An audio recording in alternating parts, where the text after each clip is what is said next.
Sa susunod na linggo na isusumite ng Department of Budget and Management sa Kongreso ang 6.793 trillion na proposed budget para sa taong 2026.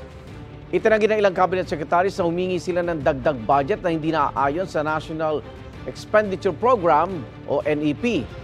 May unang balita si Ian Cruz.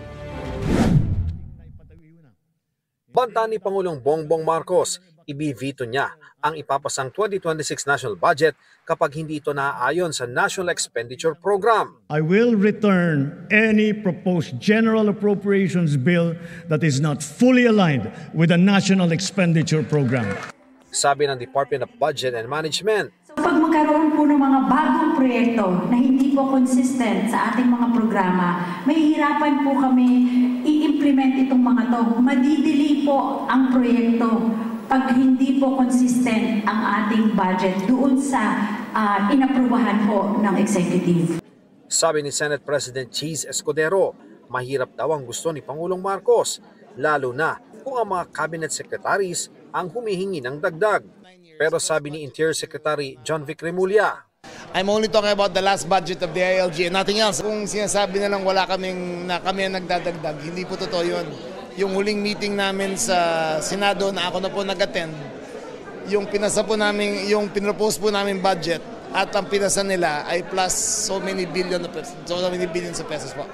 Tingin ni Transportation Secretary Vince Dizon, magkaiba ang sinasabi ni Escudero at ng Pangulo. Hindi naman literal na walang babaguhin ang ibig sabihin ng Pangulo. Ang sinabi nga ng Pangulo, kaya nga naman, dapat aginsunod yan sa mga programa ng gobyerno na makakabuti sa mga kababayan natin.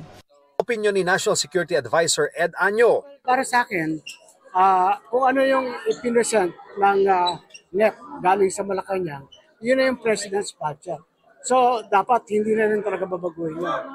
Siguro, kung may mga exigencies, may konting reason, rational, po pwede siguro. But definitely in general, dapat yun na yun ang budget. Matatandaan sa pagpirma ng Pangulo ng pambansang budget noong Disyembre, aabot sa 194 billion pesos na halaga ng mga proyekto ang vinito o hindi inaprubahan dahil hindi raw tugma ang mga ito sa program priorities ng administrasyon. Ayon sa DBM, iniimprenta na ang 6.793 trillion proposed budget o National Expenditure Program para sa 2026 at maisusumite na sa Kongreso sa mga susunod na linggo. Ito ang unang balita. Ian Cruz para sa GMA Integrated News.